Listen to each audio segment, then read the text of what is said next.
जय हिंद दोस्तों। तो कैसे हैं आप सभी? आशा करते हैं आप सब अच्छा होंगे।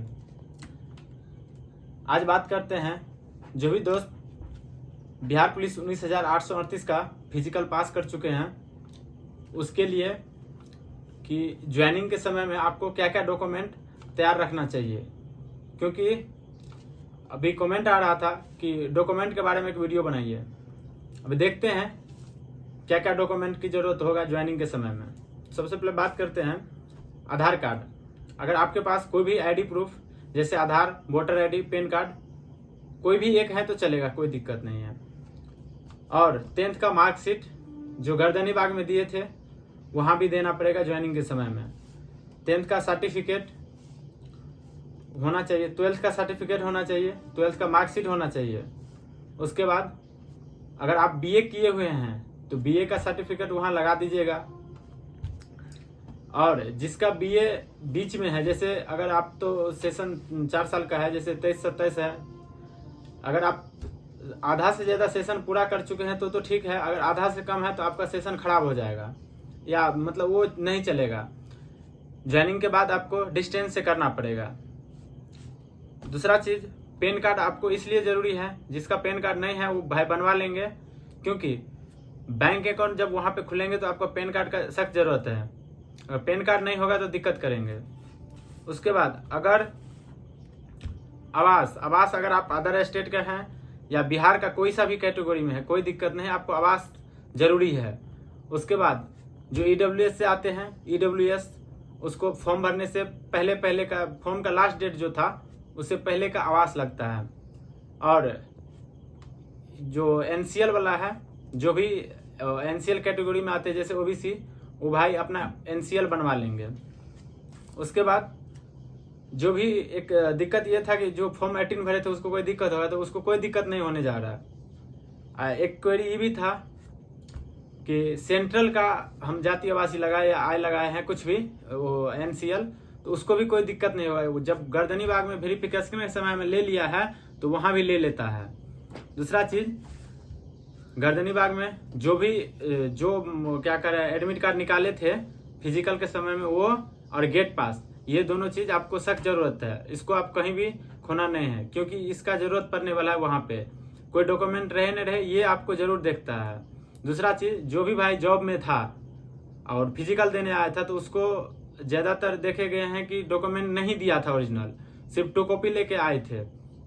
ज्वाइनिंग के समय में आप कोशिश कीजिए अभी से कि अगर आपका मार्क अच्छा आया है तो ज्वाइनिंग के समय में वो चीज़ वहाँ पे ज़रूरत है। अगर वो नहीं दीजिएगा तो आपको दिक्कत होने वाला है, क्योंकि कोई सा भी विभाग है आपको ओरिजिनल डॉक्यूमेंट मांगता ही है। अगर आप यहाँ नहीं दिए हैं, मोबाइल नंबर दिए हैं, तो आपको कॉल भी आ सकता है स्क्रूटनी के समय में। तो अगर वहाँ पे आप नहीं उपलब्ध होते हैं तो ज्वाइनिंग के समय में आपको देना बहुत ज़रूरी है। और चीज़ है पेंडिंग वाला को प्रॉब्लम है। दूसरा चीज़, जो भी भाई का गर्दनी बाग में पेंडिंग था, पेंडिंग लिख दिया गया है, उसको भी जिस चीज़ के कारण पेंडिंग लिखा गया है वो चीज़ आप व्यवस्था कर लेंगे। अभी हो सकता है कॉल आए या कॉल नहीं आएंगे, आपका रिजल्ट होगा, मेरिट लिस्ट में नाम होगा, तो आपको जब ज्वाइनिंग के समय में आ जाइएगा वहाँ पे योगदान के लिए, योगदान के समय में आपको वो डॉक्यूमेंट रखना होगा। आप नहीं रखिएगा तो डॉक्यूमेंट के कारण आपको बाहर कर दिया जाएगा। दूसरा चीज़ है कि एफआईआर है तो क्या करें।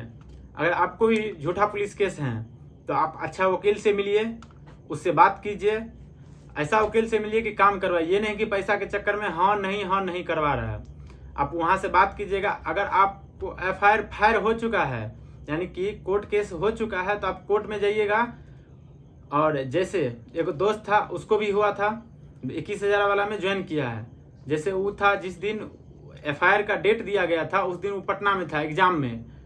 सीसीटीवी कैमरा में, मतलब जैसे आपको पता है कि हमारे ऊपर झूठा एफआईआर है, तो आप सीसीटीवी कैमरा के अंदर कहीं से भी फोटो उपलब्ध करवाइए, वहाँ का डेट लोकेशन मेंशन कीजिए, कोर्ट में आप जमा कीजिएगा, तो वहाँ से आपको रिलीफ मिल सकता है। लेकिन वकील अच्छा होना चाहिए, ये नहीं कि किसी से बात कर लिए, उससे नहीं होगा। आपको झूठा एफआईआर से दिक्कत तभी होगा, लेकिन ज्वाइनिंग हो जाता है, ये नहीं कि नहीं होता है। बहुत आदमी ये भी बोलता है कि ज्वाइनिंग नहीं होगा, होता है। लेकिन अगर आप मर्डर में हैं या सच में आप कोई कांड किए हैं तो आपको दिक्कत होने वाला है।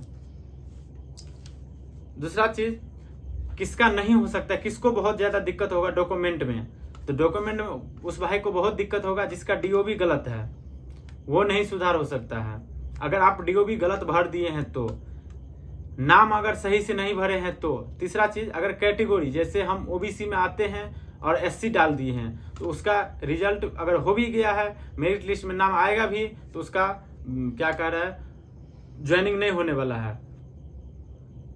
बाकी जैसे एक भाई ने लिखा है कि हम आधार कार्ड डाले थे लेकिन उस पर पहचान पत्र का नंबर दे दिए हैं आधार कार्ड के जगह पे, तो उस पर कोई दिक्कत नहीं होगा। आप एक एफिडेविट ले लीजिएगा, वहाँ पे लगा दीजिएगा, जहाँ ज्वाइनिंग होगा वहाँ पे आपको सुधार कर दिया जाएगा, उतना ज़्यादा दिक्कत नहीं होगा। हाँ, लेकिन आधार कार्ड और पहचान पत्र दोनों लेके जाइएगा आप, क्योंकि अगर जो भी डॉक्यूमेंट वहाँ मांगता है तो आप दीजिएगा, तो कोई दिक्कत नहीं होने वाला है।